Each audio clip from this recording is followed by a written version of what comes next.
इख्तियार वली खान साहब कोऑर्डिनेटर वज़ीर आज़म हमारे साथ मौजूद हैं। इख्तियार वली खान साहब, बहुत शुक्रिया आपके वक्त का। पहले तो ये बताइएगा, इख्तिलाफात की मुख्तलिफ किस्म की खबरें हम तक पहुँच रही हैं। ये कहा जा रहा है कि एहतजाज और धरना देगी JUIF, और राना सनाउल्लाह साहब ने कहा है कि उन्हें ज़ाहिर है धरना और एहतजाज की इजाज़त नहीं दी जाएगी। तो ये जो इख्तिलाफात पैदा हो रहे हैं, किस तरह से इन इख्तिलाफात को ख़त्म किया जा सकेगा, इस पर कॉमेंट कीजिएगा। बिस्मिल्लाहिर्रहमानिर्रहीम, बहुत शुक्रिया आपका। मुझे नहीं लगता कि ये कोई धरना वरना देंगे। ये अपने उस बयान को ये ऑन भी नहीं कर रहे हैं जो अब्दुल गफूर हैदरी के नाम से ये मंसूब है। कुछ लोग कहते हैं कि ये AI है, कुछ कहते हैं कि ये फेक है। पहले इसको ऑन करें, फिर जवाब भी दे देंगे। लेकिन अगर इस तरह का कभी भी कोई कॉल दी गई तो वहां पर भेज दिया जाएगा, जहां से ये निकलेंगे, जहां से ये आएंगे वहीं पर ये चले जाएंगे। इंशाल्लाह मैं इस बात में क्लियर हूँ। अच्छा, इख्तियार वली खान साहब, ये फरमाइएगा कि सीनियर साफ़ी और तज्ज़ियाकार नजम सेठी साहब ने कहा है कि आइनी तरमीम के वक्त मौलाना फजलुर रहमान साहब से ताउन लिया गया था, जिसके बदले उन्हें ये कहा गया था कि आपको सदर भी बनाएंगे। ये वादा भी किया और सदर बनाने समेत मज़ीद भी कई वादे किए गए थे। अब क्योंकि मौलाना साहब काफ़ी अरसे से ग्राउंड से बाहर हैं, कोई वादा पूरा नहीं किया गया और शायद पहली दफ़ा है कि वो बिल्कुल ही बाहर हैं, तो इसलिए जो है वो नाराज़ हैं। आप ये तो बताएं सर, ये वादे किए किसने, और फिर अगर किए तो पूरे क्यों नहीं कर रहे आप लोग? ये तरमीम नंबर कौन सी आपने बताई सर? ये जो अभी तरमीम करवाई गई माजी में, 27वीं और उससे पहले सर 26वीं और 27वीं तरमीम। इमरान याकूब साहब, मुझे नहीं पता कि इसके बारे में कोई उनके साथ कोई वादा किया गया है। ये वैसे ही कोई बात हो सकती है, लेकिन जहाँ तक मौलाना फजलुर रहमान साहब की बात है तो पॉलिटिकल बात को पॉलिटिकल ही रहने दें। उनकी जो तकरीर है वो मुकम्मल तौर पर उसका एक बड़ा हिस्सा जो है वो सियासत पर है, वो इस्टेब्लिशमेंट के किरदार पर या उनके पॉलिटिकल किरदार पर है और उस पर तनकीद पर वो मुनहसर है। लेकिन जो दूसरा उसका हिस्सा है जिस पर पूरा पाकिस्तान, पूरी मुस्लिम उम्मा और पाक फौज के चाहने वाले इस वक्त सिर्फ पाकिस्तान में नहीं है, वो पूरी उम्मा में और पूरी दुनिया में मौजूद हैं। तो जो हिस्सा ये था कि आप शहीद होने का उसकी तनख्वाह लेते हैं, और ये नाकाबिले बर्दाश्त है। इसकी मतलब मैं समझता हूँ इसकी कोई तुक नहीं बनती है।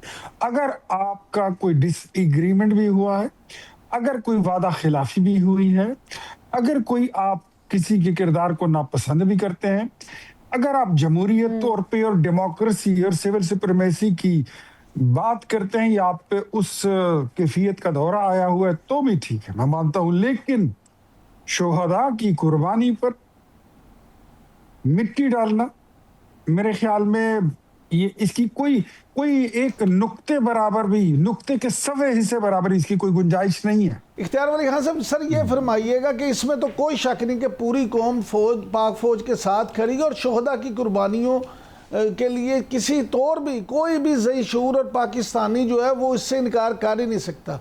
आप ये फरमाइएगा, थोड़ी सियासी बात कर लेते हैं, कि बिलावल भुट्टो जरदारी ने ये जो बात की है कि रियासत अगर आपने हुर्मुज़ खुलवा सकती है तो आज़ाद कश्मीर बंद है उसको भी खिलवाए। आपके ख्याल में उनका इशारा किस तरफ था? वो कहना क्या चाह रहे हैं सर? वो इशारा जिसको भी दे रहे हैं वो मेरे ख्याल में कुछ ज्यादा ही हाई होप्स के साथ गए थे गिलगित बल्तिस्तान में, और हमारे हिसाब से वो हाई स्कोर करके आ गए। इतना उनका स्कोर बनता नहीं था। उनका ये शायद ख्याल था कि GB में वो कोई सिंगल मेजॉरिटी ले लेंगे और बड़ी मेजॉरिटी ले लेंगे, 2/3 वाली। और हमने अंदाजा किया था कि ये 2, 3, 4 सीटों से ऊपर नहीं जाएंगे, बट आई डोंट नो, उनको सीटें मिल गई है। बहरहाल जो उनसे भी फार्म की है उनको मुबारक हो, लेकिन उनको प्रॉब्लम ये है कि अब कश्मीर का इलेक्शन वो उनसे वो मदद मांग रहे हैं और वॉकओवर मांग रहे हैं कि कोई उनका मुकाबला भी ना करे, अपने उम्मीदवार भी इनकी हक में बिठा दे। यहां तक मैं कहूंगा कि अब नए हुर्मस की बात करते हैं बिलावल साहब, तो सिंध से जाने से पहले आप कच्चे के इलाके को तो खोल लेते। अगर अपने मुल्क की बात कर लेते हैं, अपने सूबों की बात कर लेते हैं, आप कश्मीर खोल सकते हैं।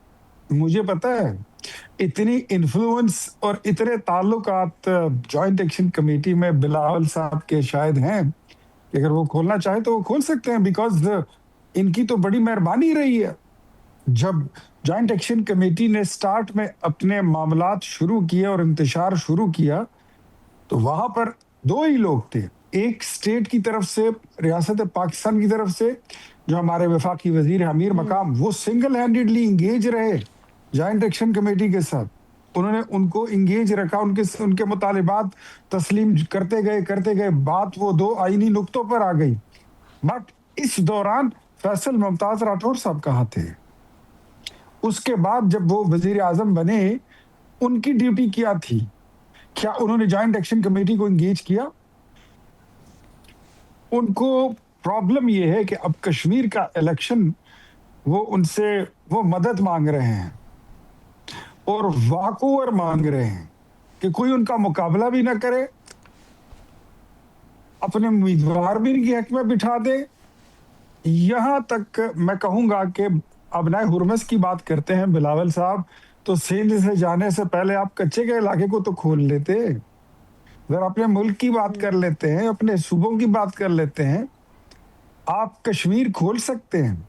मुझे पता है इतनी इन्फ्लुएंस और इतने ताल्लुकात जॉइंट एक्शन कमेटी में बिलावल साहब के शायद हैं कि अगर वो खोलना चाहे तो वो खोल सकते हैं, बिकॉज इनकी तो बड़ी मेहरबानी रही है।